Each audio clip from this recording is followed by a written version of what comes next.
Can a non-professional athlete make $10,000 in one calendar year? Welcome to episode 3 of trying to make $10,000 from fun runs. I've already made some money in 2 previous episodes. If you haven't seen those, go back and watch those. I'll leave those linked in the description down below. But I've already made $1,800 up to this point.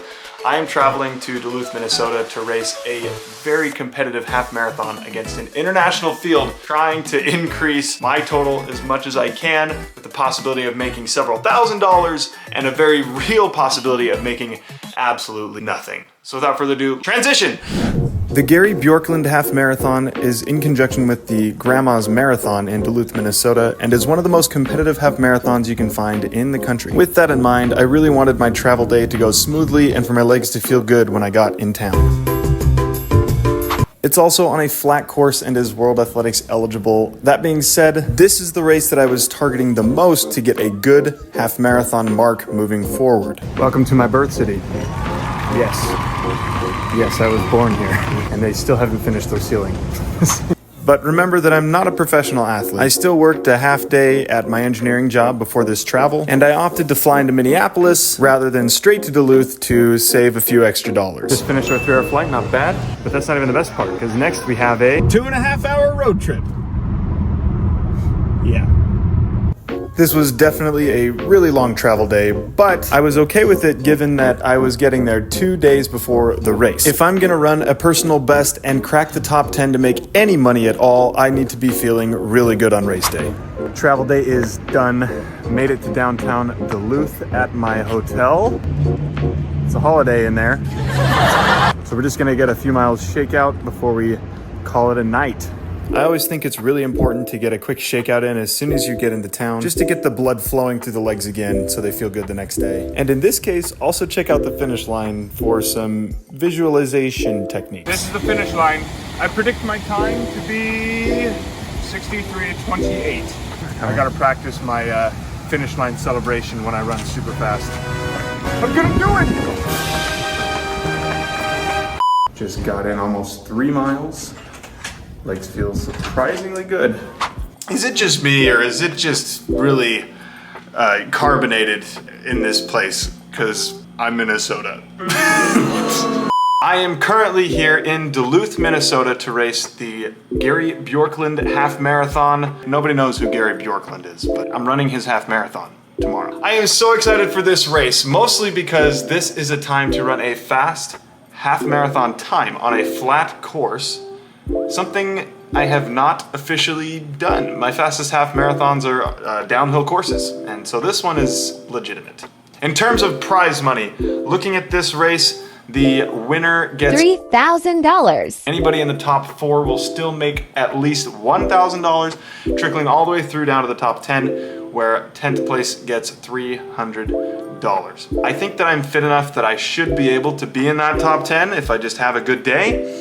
And if I have a great day, there's a chance I could sneak into that top 4. And if I don't have a great day, I might make nothing. But that's why we're here, to run the race, to see what I'm made of, and make 10 grand eventually. We're now about, 20 hours from the start of the race?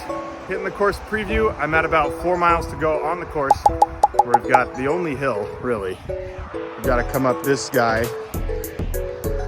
and then it comes up. We should have a strong tailwind. Temperatures are good. Clouds are up. It could be a really fast day. Then, after hitting up the expo and grabbing my race bib. To be honest, I don't even know why I come to the expos. I only run half marathons. I'm lazy like that. Guess I'm just lazy. All that was left to do was channel the energy of the Duluth youth. But no, really, the hospitality room was full of pictures and notes from elementary school kids in the area. Dear runner, good luck in the race. Run and have fun. Did you eat enough spaghetti? Dear runner, have a good race. Did you eat enough spaghetti? What is up with these kids and eating spaghetti? I think they'll be happy to know I had a very large plate of spaghetti that night. And with that, my preparation was done, and it was time for race day. It is currently about 4:18 a.m. race morning.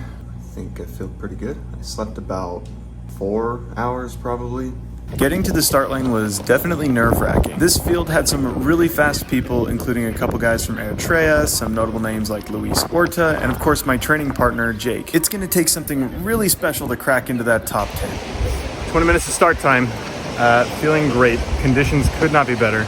It is just straight 10-mile-an-hour tailwinds, clouds. It's time to run fast. It's looking great. I didn't get a very good spot on the start line, starting about 3 rows back, partially because there was this guy in a Dragon Ball Z shirt that pushed his way to the front of the race. But like, really, what is this guy doing? Anyway, it didn't take long to get clear of the field and find the group of guys. My training partner Jake and I had a very specific plan going into this to go right at 450 per mile going into this, which is about 3 flat per kilometer. So we decided beforehand that if the group was going any faster than that, we would just run by ourselves. I've been around the block enough to know that lots of people go out way too hard in a half marathon, and plenty of people will come back to us. Sure enough, by about 2 miles, Jake and I found ourselves completely alone in about 15th and 16th place and about 15 seconds behind the group in front of us. We both were feeling pretty good, so we really started to crank here, running in about 4:45 average for the next 4 miles, or about 2:57 per K. And just as we suspected, we caught quite a few guys doing this. But unfortunately, Jake was feeling a little better than me this day, and he dropped me at about 7 miles in, leaving me to have a duel with Luis Orta from that point to the end of this race. Every time I came up on his shoulder, I was greeted with a healthy surge where he dropped me again. To say that this race was a real physical challenge and stretched me to my mental limits is an understatement. I went to some seriously dark places in my mind those last handful of miles. Not to mention, it started to rain on us and we turned into the headwind at the finish. All of this combined for just a grueling last few miles, trying to hang on to the pace I was in and hang on to the position I was in. Ultimately, I made one pass and got past in the final mile and had almost no fight left in me at the end. I came down the home stretch as I watched a couple guys duke it out right in front of me, and I just couldn't get up there with them. But that isn't to overshadow this performance. I ran a personal best of 1 hour, 3 minutes, and 47 seconds, which is actually 2 seconds faster than my downhill half marathon from just 3 weeks prior. But of course, this one was on a flat course. Just finished the Bjorklund Half Marathon about 10 minutes ago. Conditions were really good until about the last, 5 miles. It started pouring on me. Overall, really happy with it. I was able to get under 64 officially. I think I was 9th, so I did crack that top 10. Once again, cashing several $100. Not quite as much as I could have had I finished up there, but really can't complain. I'm really pleased with how it went. Still don't even know for sure that I'm in the top 10, but in 10th place from Provo, Utah, with a time of 1 hour, 3 minutes and 47 seconds, Michael Otzel. So there it is, officially 10th place in the Bjorklund Half Marathon, in what I believe to be the most deep competitive field of this race in its history. Well, there you have it. I am fresh off of a new half marathon personal best and cracking top 10, making 10th place, but I narrowly escaped walking away with absolutely nothing. Something I'm sure will happen at some point in this challenge, but not yet. Not today. Gary Bjorklund Half Marathon, 10th place. This is my trophy. Do we need to have a conversation about trophies? I don't know, this isn't, it's a nice bowl. It's my favorite time of the day. The thermometer is so fun.